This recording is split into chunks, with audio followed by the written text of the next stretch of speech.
Welcome to special analysis. నేను రమా మండవ. ఈరోజు అనాలిసిస్లో భాగంగా మనం తీసుకోబోతున్న టాపిక్ ఏంటంటే వంగవీటి రాధకు జగన్మోహన్ రెడ్డి రెడ్ కార్పెట్ వేసే ప్రయత్నం చేస్తున్నారా అని చెప్పి మనం ఒక టైటిల్ కాయిన్ చేయడం జరిగింది. అదే టైటిల్ పెట్టినాం ఈరోజు అనాలిసిస్కి.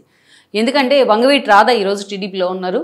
ఆల్మోస్ట్ మీకు 2019 ఎన్నికల్లో జగన్మోహన్ రెడ్డి అధికారంలోకి రాక ముందు నుంచే ఆయన టీడీపీతో అసోసియేట్ అయ్యాడు. టీడీపీలోనే కొనసాగుతూ వస్తున్నారు. 19లోని ఆయన ఎలాంటి పదవులు తీసుకోకుండా ప్రత్యక్ష ఎన్నికల్లో పోటీకి దిక్కుండా కూడా టీడీపీతోనే కొనసాగుతూ వచ్చారు. అదేవిధంగా 2024లో కూడా సేమ్ పార్టీ వైపు నుంచి ఎన్ని ఆఫర్లు వచ్చినా వాటిని అన్నింటినీ కూడా సున్నితంగానే తిరస్కరిస్తూ వచ్చారు.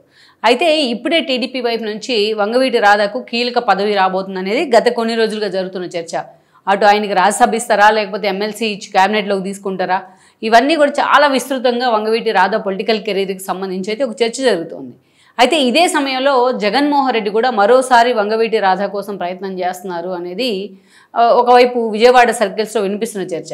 అయితే ఇప్పుడు తాను ఉన్న పరిస్థితుల్లో రాధ ఎంతవరకు వైఎస్ఆర్సీపీ వైపు చూస్తారు, గతంలో జగన్మోహన్ రెడ్డితో ఉన్న ఒక బెటర్ ఎక్స్పీరియన్స్ కారణంగా ఈరోజు ఎంత సాహసం చేస్తారు మరోసారి వైసీపీ వైపు చూసేది అనేది మాత్రం ఒక క్వశ్చన్ మార్క్ అనుకోవచ్చు. అయితే జగన్మోహన్ రెడ్డి మాత్రం చాలా సీరియస్గా వంగవీటి రాధకు సంబంధించి ఎఫర్ట్ పెడతా ఉన్నారు.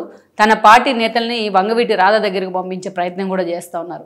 అయితే ఎందుకు జగన్మోహన్ రెడ్డి ఆల్రెడీ తన పార్టీలోకి వచ్చి తన పార్టీ నుంచి తన ఎమ్మెల్యే టికెట్ ఇస్తే ఓడిపోయి అదేవిధంగా తన మీద తిరుగుబాటు జెండా ఎగరేసి రాధ బయటికి వెళ్ళున్నారు. అలాంటి రాధ కోసం జగన్మోహన్ రెడ్డి ఎందుకు ట్రై చేస్తున్నారు అంటే అందుకు కొన్ని కారణాలు ఉన్నాయి. వాటి గురించి కూడా మనం చెప్పుకునే ప్రయత్నం అయితే చేద్దాం. ఇక్కడ మనం చూసినట్లయితే వంగవీటి రంగా వారసుడిగా రాధ రాజకీయాల్లోకి ఎంట్రీ ఇచ్చారు. రంగా చనిపోయిన తర్వాత, ఆయన హత్యకు గురైన తర్వాత ఆయన భార్య అయిన రత్నకుమారి కాంగ్రెస్ నుంచి 2 సార్లు ఎమ్మెల్యే కూడా కావడం జరిగింది. ఆవిడ తదనంతరం వంగవీటి రాధ రాజకీయాల్లోకి ఎంట్రీ ఇచ్చారు. ఆయన కూడా కాంగ్రెస్ నుంచి ఎమ్మెల్యే కూడా అయ్యారు. అప్పట్లో కాంగ్రెస్లో ఉండేవాళ్ళు. ఆయన ప్రజారాజ్యం పార్టీ ఎస్టాబ్లిష్ చేసిన తర్వాత వంగవీటి రాధ అటు చిరంజీవితోని అసోసియేట్ అయ్యే ప్రయత్నం చేశారు. అటు చిరంజీవి కూడా రాధకు అంతే ప్రయారిటీ ఇచ్చేవాళ్ళు. రాధకు టికెట్ ఇచ్చిన ఆ రోజున ప్రజారాజ్యం పార్టీ నుంచి ఆయన ఓడిపోవడం కూడా జరిగింది. దెన్ ఆ పరిణామాల తర్వాత ప్రజారాజ్యంని కాంగ్రెస్లో విలీనం చేసిన పరిస్థితుల్లో రాధ ఆ రోజు వైఎస్ఆర్సీపీలోకి రావడం జరిగింది. వైఎస్ఆర్సీపీలో కూడా జగన్మోహన్ రెడ్డి వైపు నుంచి స్టార్టింగ్లో ఆయనకు అంతే ప్రయారిటీ ఉండేది.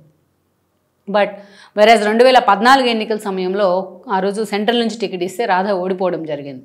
అనేక కీలక పరిణామాలు చోటు చేసుకున్నాయి ఈ సిచ్యువేషన్ తర్వాత. ఆ రోజు వైఎస్ఆర్సీపీ ప్రతిపక్షానికి పరిమితమైంది, టీడీపీ అధికారంలో ఉంది. ఇక రాధాకు తెలియకుండానే అనేక రకాలుగా జగన్మోహన్ రెడ్డి ఆయన హ్యూమిలేట్ చేసే ప్రయత్నం చేశారు. ఆఖరికి రాధానే అలిగేషన్స్ చేశారు ఆయన మీద పార్టీ నుంచి బయటకు వచ్చేటప్పుడు. తన తండ్రి విగ్రహానికి పూలమాలు వేయాలన్నా, తన తండ్రి విగ్రహ ఆవిష్కరణకు వెళ్లాలన్నా అది కూడా జగన్మోహన్ రెడ్డి పర్మిషన్ తీసుకునే వెళ్లాల్సిన పరిస్థితి అంటూ కూడా రాధా మాట్లాడటం జరిగింది. ఇక ఆ తర్వాత చూస్తే గౌతమ్ రెడ్డితోని రాధాకు నెక్ టు నెక్ ఫైట్ ఉంది, పొలిటికల్గా ఆధిపత్య పోరు ఉంది, విభేదాలు కూడా ఉన్నాయి. ఇక అక్కడి నుంచి మనం చూసినట్లయితే ఇక రాధాకు తెలియకుండానే మల్లాది విష్ణుని పార్టీలోకి తీసుకొచ్చే ప్రయత్నం చేశారు జగన్మోహన్ రెడ్డి. ఆయన అంతకుముందు వైఎస్ రాజశేఖర రెడ్డి హయాంలో కాంగ్రెస్ నుంచి సెంట్రల్ ఎమ్మెల్యే కూడా కావడం జరిగింది. అలాంటి మల్లాది విష్ణుని జగన్మోహన్ రెడ్డి పార్టీలోకి తీసుకురావడాన్ని రాధా కానీ ఆయన అనుచరు వర్గం కానీ దాన్ని డినై చేసే ప్రయత్నం చేసింది. దెన్ అయినా సరే జగన్మోహన్ రెడ్డి ఆయన పార్టీలోకి తీసుకొచ్చారు. ఇక ఇంత సఫికేషన్ ఎదురవుతున్న తర్వాత మల్లాది విష్ణుకే సెంట్రల్ టికెట్ ఇస్తారనే ఒక ఇండికేషన్ జగన్మోహన్ రెడ్డి ఇచ్చిన తర్వాత తాను ఆ పార్టీలో ఉండడం వేస్ట్ అనుకున్నారు రాధా. అందుకే జగన్మోహన్ రెడ్డికి తిరుగుబాటు చేస్తూ ఆయన మీద అలిగేషన్ చేస్తూ బయటికి రావడం జరిగింది. బయటికి వచ్చిన తర్వాత టీడీపీతోనే ఆయన అసోసియేట్ అయ్యారు. అయితే చాలామంది రాధా ఏదైతే వంగవీటి రంగా అభిమానులు కానీ రాధా అభిమానులు కానీ కొంతమంది డినై చేశారు. ఎందుకంటే ఆ రోజు రంగా హత్యకు ప్రత్యక్ష కారణం టీడీపీనే. ఆ రోజు టీడీపీ ప్రభుత్వం అధికారంలో ఉన్న సమయంలోనే హత్య జరిగింది కాబట్టి చంద్రబాబు నాయుడుకి దగ్గరికి వెళ్ళొద్దు అని చెప్పి కూడా కొంతమంది ఆయన్ని వెనక్కి లాగే ప్రయత్నం చేశారు. అయినా సరే రాధా అక్కడ ఒక మంచి మాట చెప్పేవాళ్ళు. రాధా ఎవరు అడిగినా కూడా ఇన్ని రోజులుగా ఇలాగే కొనసాగుతూ వస్తాయి వైషమ్యాలు అనేవి, వైరుధ్యాలు అనేవి. సో అది అయిందేదో అయిపోయింది. ఇప్పటికన్నా ఇలాంటి పాలిటిక్స్కి, క్యాష్ పాలిటిక్స్కి మనం బ్రేక్ వేద్దామని చెప్పి కూడా ఆయన మాట్లాడుతూ ఉండేవాళ్ళు. కొంతమంది వారించినా తన అనుచరులు వినకుండా ఆ రోజు వెళ్ళి టీడీపీలో జాయిన్ కావడం జరిగింది. టీడీపీలో జాయిన్ అయిన తర్వాత 2019 ఎన్నికల్లో చంద్రబాబు నాయుడు రాధాకు ఆఫర్ కూడా ఇచ్చున్నారు, ఎక్కడి నుంచి అయినా పోటీ చేయాలని చెప్పేసి.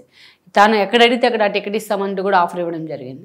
కానీ రాధా అందుకు సస్మేరా అన్నారు. ఆయన పోటీ చేయకుండానే 19 ఎన్నికల్లో జగన్మోహన్ రెడ్డికి వ్యతిరేకంగా ప్రచారం చేస్తూ వచ్చారు. బట్ ఆ ఎన్నికల్లో జగన్మోహన్ రెడ్డి గెలవడం జరిగింది. జగన్మోహన్ రెడ్డి సీఎం అయిన తర్వాత కూడా అనేక సార్లు రాధకు వెల్కమ్ చేసే ప్రయత్నం చేశారు. ఎందుకంటే నిద్రలేస్తే జగన్ అంటే ఎప్పుడు కూడా పవన్ కళ్యాణ్ని టార్గెట్ చేసేవాళ్ళు. పవన్ కళ్యాణ్ పెళ్లిళ్ళ దగ్గర నుంచి ఆయన సినిమాల దాకా అన్నిటి మీద కక్ష కట్టే ప్రయత్నం చేశారు. ఈ క్రమంలోనే పవన్ కళ్యాణ్ టార్గెట్ చేసే క్రమంలో ఎక్కడ కాపు ఓట్ బ్యాంక్ తమకు వ్యతిరేకం అవుతుంది అనేది ఒక అంచనా ఉండేది, వైఎస్ఆర్సీపీలో ఆ భయం ఉండేది. అందుకే రంగా కొడుకైన రాధ లాంటి వాళ్ళని దగ్గర చేసుకునే ప్రయత్నం జరిగేది. ఓ వంశీ కానీ, ఓ కొడాల నాని కానీ వీళ్ళతో ఎప్పుడు కూడా రాయబారం చేస్తూ ఉండేవాళ్ళు రాధ దగ్గరికి వెళ్ళి. అయినా రాధా మాత్రం సైలెంట్గానే ఉండిపోయారు. నా జర్నీ టీడీపీతో నేను చెప్పే ప్రయత్నం చేశారు. వేరే 2024 ఎన్నికల కంటే ముందు లోకేష్ పాదయాత్రలో ఆయన యాక్టివ్గా పార్టిసిపేట్ చేశారు. అమరావతి రైతులకు కూడా మద్దతుగా నిలబడ్డారు. 24 ఎన్నికల్లో టికెట్ ఆఫర్ వచ్చినా అయితే మధ్యలో కొన్ని ఇష్యూస్ జరిగాయి. ఆయన మీద రెక్కి నిర్వహించారనే ఆరోపణలతో చంద్రబాబు నాయుడు కూడా ఆయన దగ్గరికి వెళ్ళి పరామర్శించే ప్రయత్నం కూడా చేయడం జరిగింది.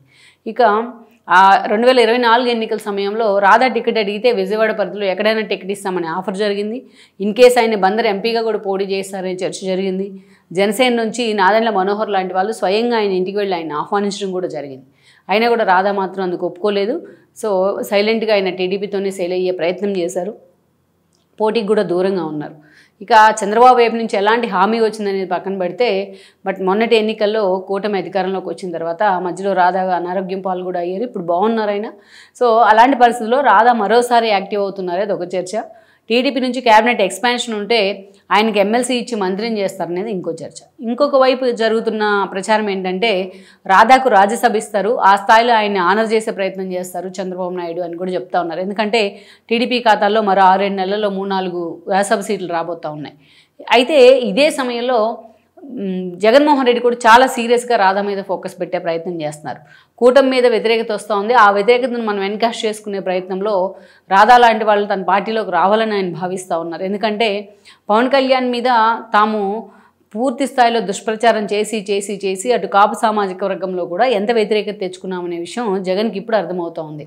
ఓ తోట త్రిమూర్తులు కానీ, అదేవిధంగా ఓ గుడివాడ అమర్నాథ్ లాంటి వాళ్ళు కానీ మాట్లాడుతూ ఉన్నారు. పవన్ కళ్యాణ్ అనే ఫ్యాక్టర్ని మేము అంచనా వేయటంలో ఫెయిల్ అయ్యామనేసి మొన్నటి ఎన్నికల సమయంలో. అందుకే ఆ వెళ్తిని పూడ్చుకోవాలంటే మొన్నటి ఎన్నికల్లో కూడా స్పష్టమైంది, కాపు సామాజిక వర్గం మెజారిటీ 1 సైడెడ్గా అటు కూటమి వైపే మొగ్గు చూపింది. సో తన ఓట్ బ్యాంక్ అయినా సగానికి సగం పైగా జగన్కు ఉంది ఆ ఓట్ బ్యాంక్. ఆ ఓట్ బ్యాంక్ని తన వైపు తెచ్చుకోవాలంటే రంగా వారసుడైన రాధా లాంటి వ్యక్తులే కరెక్ట్ అని జగన్మోహన్ రెడ్డి భావిస్తూ ఉన్నారు. అందుకే రాధాని పూర్తిగా తన వైపుకి తీసుకురావాలని చాలా విశ్వ ప్రయత్నాలు చేస్తున్నారు. అవసరమైతే ముద్రగడతో సంప్రదింపులు జరుపుతూ ఉన్నా ఆయన అనారోగ్య కారణాలతో రెస్ట్ తీసుకుంటూ ఉన్నారు. సో ఇప్పటికే ముద్రగడను కూడా ఆయన ఓన్ చేసుకున్న పరిస్థితి అయితే ఉంది. పార్టీ నుంచి వెళ్తాన్న కాపు నేతలను కూడా వాళ్ళని కన్విన్స్ చేసే ప్రయత్నం చేస్తూ ఉన్నారు జగన్.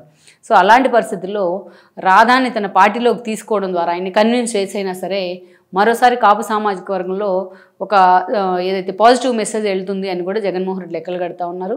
సో అందుకే రాధాతో రాయబారానికి కూడా జగన్ సిద్ధమవుతూ ఉన్నారు. సో లెట్స్ సీ మరి ఇప్పుడున్న పరిస్థితుల్లో రాధా ఆల్రెడీ డినై చేసి వచ్చారు, ఆల్రెడీ విమర్శలు చేసి వచ్చారు జగన్మోహన్ రెడ్డిని. ఎంతవరకు జగన్మోహన్ రెడ్డిని ఆయన యాక్సెప్ట్ చేసే అవకాశం ఉందనేది మనం చూడాల్సి ఉంది. ఈ వీడియో మీకు నచ్చినట్లయితే please share, like and subscribe.